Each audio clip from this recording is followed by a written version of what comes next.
There are about 9 million Negroes in our southern states, and the majority of them live on farms. While many of these farmers have achieved independence and perhaps prosperity, all too many barely make a living. In common with all other southern farmers, they have suffered from a train of evils that have their roots in poor farming, particularly one-crop farming. For over 30 years, agricultural extension workers have labored to eradicate these evils. The demonstration work, founded long ago by the late Dr. Seaman A. Knapp, has grown into a nationwide extension service. This map shows the status of this work among Negroes in 1937. There are over 225 agricultural agents and about 175 home demonstration agents now working for better farming and better living among southern Negroes. Aunt Sally Smith, born in Africa and long past her 110th year when she died in 1937, lived to see the hard lot endured by her generation and that of her children in some measure bettered by this campaign to help Negroes help themselves. In the nature of things, extension work among the poorer farmers, living in houses like these, on small farms, often on unproductive soil, must deal with fundamentals. Thus, the problem of the Negro farmer is like the proverbial problem of lifting yourself by your own bootstraps. He has little or no cash income. It is no mere pleasantry to say that for these folks the hound dog is a useful farm animal, and that hunting and fishing are not sports primarily, but necessary means for providing fresh meat. Under such conditions, the farm agent's problem is one of making the most of small resources. Here, for example, is a one-room cabin in the cotton country. The farm, 3 acres of thin, sour land. The household, mind you, they all sleep together on pallets in this little cabin.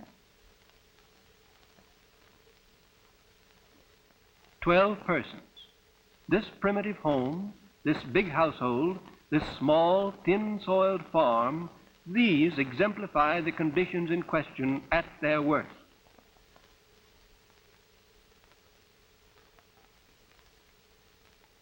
Live at home is the watchword of the extension program, and a good home garden the first objective, for otherwise a proper standard of physical well-being cannot be attained. Here's a well-planned home garden, large enough to supply the needs of a big family with something left over for market.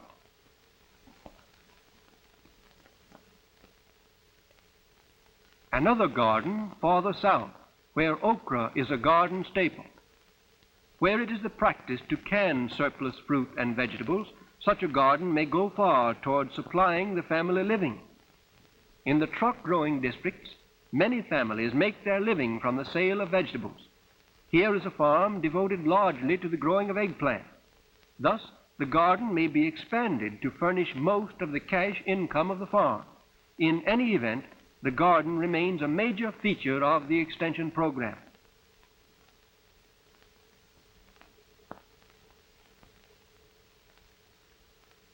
Crop improvement work may begin with a neighborhood demonstration by the county agricultural agent, an agent demonstrating approved standards for the selection of seed corn. The lessons learned from such demonstrations are fundamental. A county agent gives a group of his 4-H club boys a lesson in seed corn selection in the field.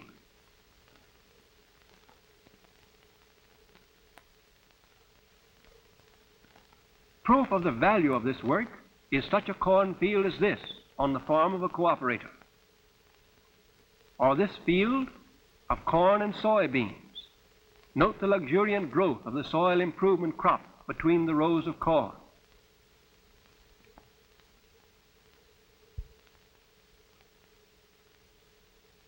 Harvesting tobacco on the land of a farmer who works in close cooperation with his county agent in the work that is being done to improve the methods of handling this crop.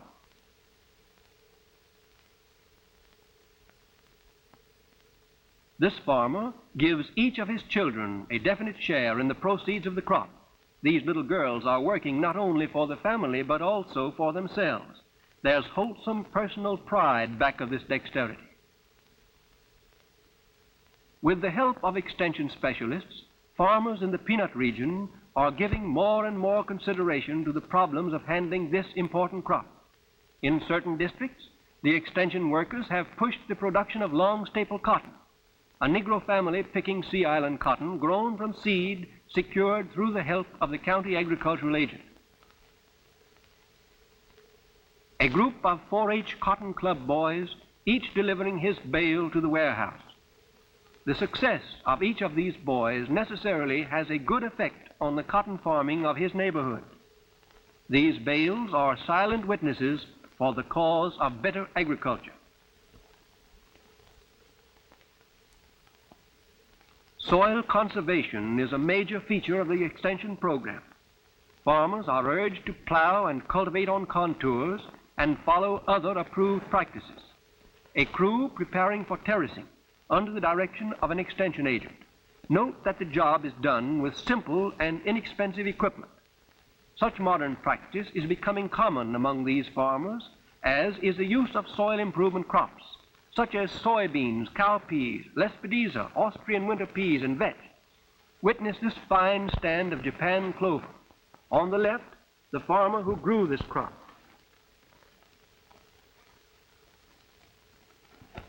The farm poultry flock is a factor of major importance in the Live at Home program.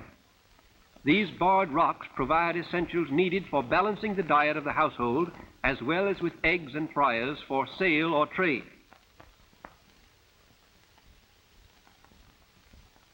This flock of Rhode Island Reds is the pride and joy of a former 4-H club member. Poultry is a profitable demonstration for both boys and girls, and is stressed as one of the main enterprises in the Live at Home program. This 4-H club boy took his chickens to school with him, and with the proceeds from sale of eggs, he is paying his way at a preparatory institution, a way to get an education if you have what it takes.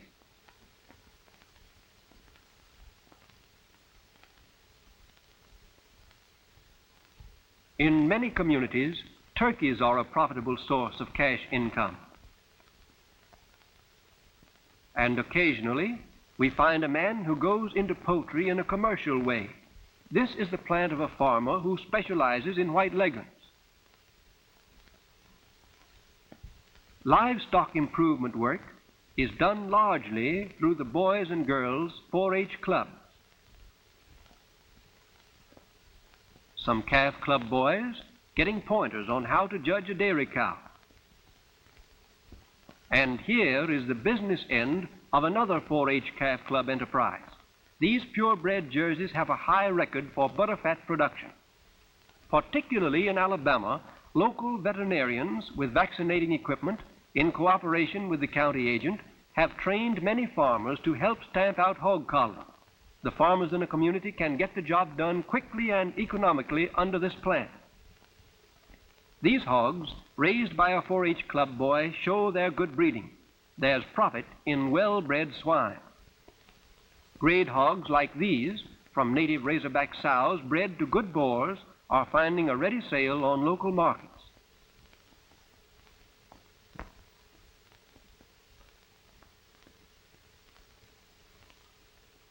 A neighborhood dairy demonstration made by a girls' 4-H club under the direction of the home demonstration agent. Clean milk is a prime objective, and county home demonstration agents cooperate with the women of their communities in making all possible improvements in sanitation in the handling of dairy products. In communities where such herds as this are the rule, a long step has been taken toward breaking the regime of fatback and sorghum under which pellagra has resulted and become a curse. In such neighborhoods, fresh and pure dairy products are available for all 3 times a day. An adequate family supply of dairy and poultry products, combined with vegetables and fruits from the home garden, helps to safeguard the family health. Clean, wholesome farm butter, good homemade cheese, and other dairy products find a ready market when a surplus in excess of family needs is produced. Occasionally, a farmer takes to dairying in a big way. Witness this big herd, which furnishes grade A milk to a thriving southern city. In the southern coastal plain, the woods are full of scrub cattle, the so-called piney woods breed.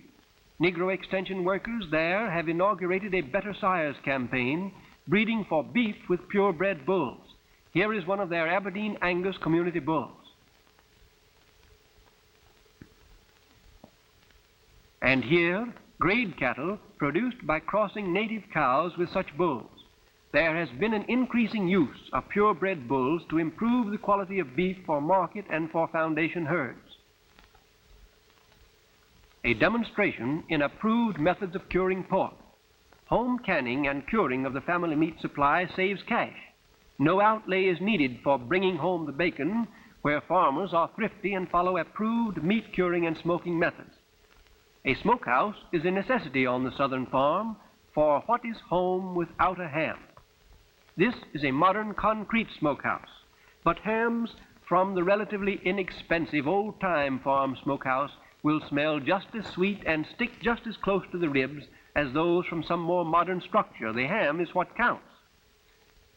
The sorghum mill, an institution of long standing, plays an important part in the Live at Home campaign.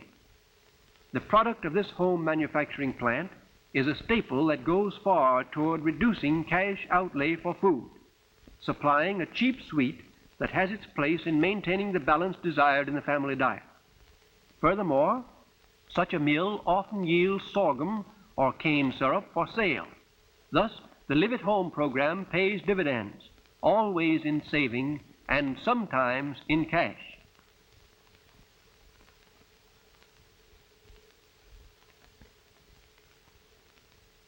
Home canning of food products is a fundamental feature of the Live at Home program. A well-filled pantry is not only the best insurance against sickness, but it saves money. A year's food supply for a family of 5 in this section may be worth several $100s. Since money saved is money made, the women and girls, through such activities as this, add to the farm family income and at the same time safeguard the family health. A well-constructed smokehouse such as this makes a good storage place for canned products in regions where there is no danger from freezing. These well-filled shelves show what the energetic housewife can do toward providing the family living. A canning demonstration under the supervision of a county home demonstration agent. On such occasions, the women of a community meet and do their work in common, using community equipment, while the agent supervises the work and gives instruction in approved methods of procedure where necessary.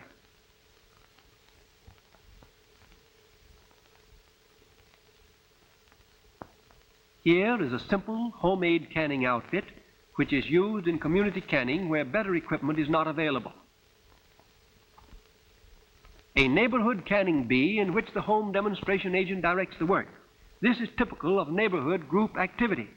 And here's an exceptionally well-organized and productive community canning enterprise. Once each week during the summer season, the people of this community gather in this grove to can their products cooperatively. The women prepare the fruits, vegetables, or meat products for canning. The men cut the wood, keep the fire going in the furnace, and handle the heavy pressure cookers. And everybody has a grand time. It's a sort of weekly community picnic that pays dividends in food put up for winter.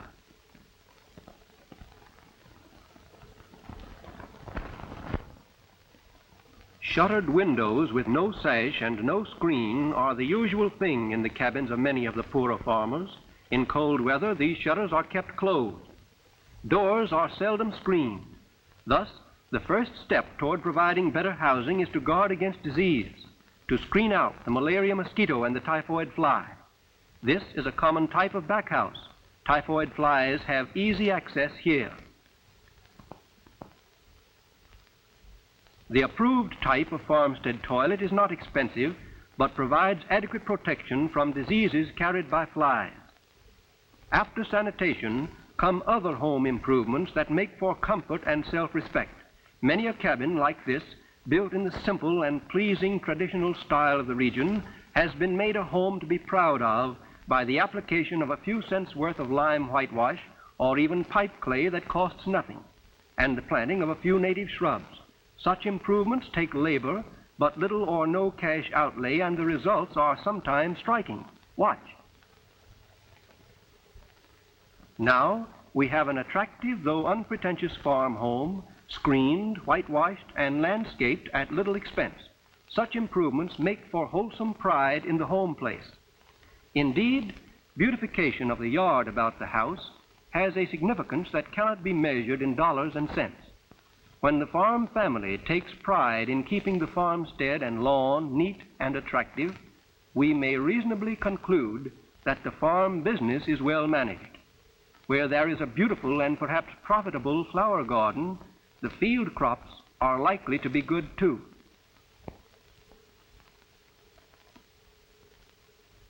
In the South, an outdoor bathroom is a possibility. We plug the drain pipe under the pump, the water is pumped directly into the bathtub, and we are ready for our daily bath.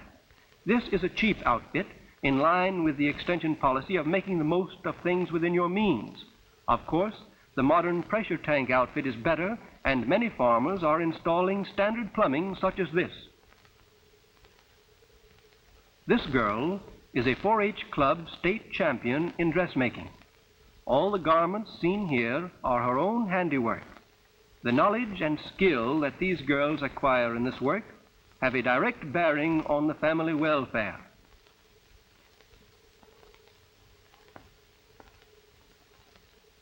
A successful cooperative curb market. Such activities as this represent the occasional commercial development that comes from the live-at-home movement. Some of these markets are quite profitable. A cotton gin, operated cooperatively by a group of Negro farmers under the supervision of their county agent. The building itself is not much to look at, but the machinery is in good shape and it does the work.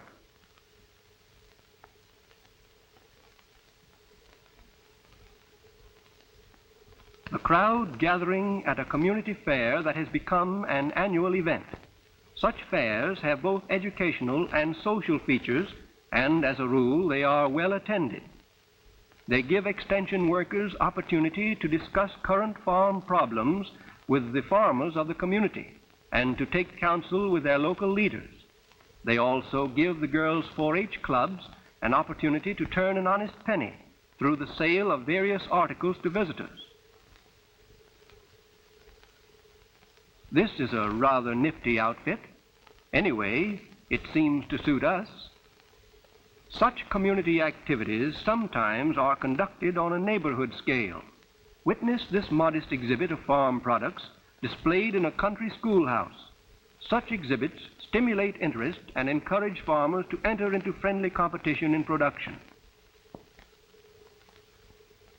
The Extension Service sponsors 4-H summer camps, in which short course instruction in agriculture and homemaking is given. These camps are held in slack seasons. Boys and girls from all parts of the state may meet in such a camp. The expense is small, and there is opportunity for study and profitable association. Here, boys learn the fine points of their profession. For example, a class in stock judging. The agent drives home the points to be considered in judging a dairy cow. Meanwhile, the girls take instruction from other specialists. Here we see a nurse giving instructions to a class of girls in the fundamental principles of first aid.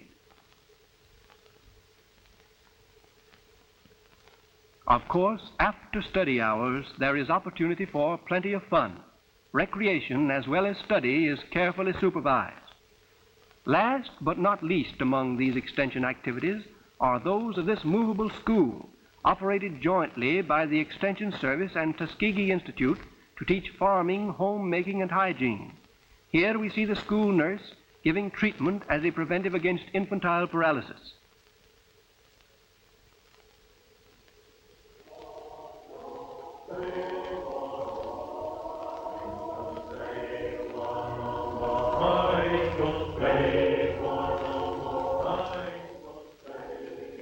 Dr. Booker T. Washington taught that agriculture should be the fundamental pursuit of his race in America, and the Extension Service tries to help Negroes in their effort to achieve the objectives he so wisely laid down long ago.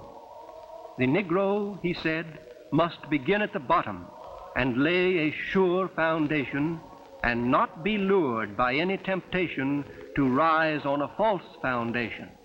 Progress by any other method will be but temporary and superficial. Since the bulk of our people already have a foundation in agriculture, they are at their best, living in the country, engaged in agricultural pursuits.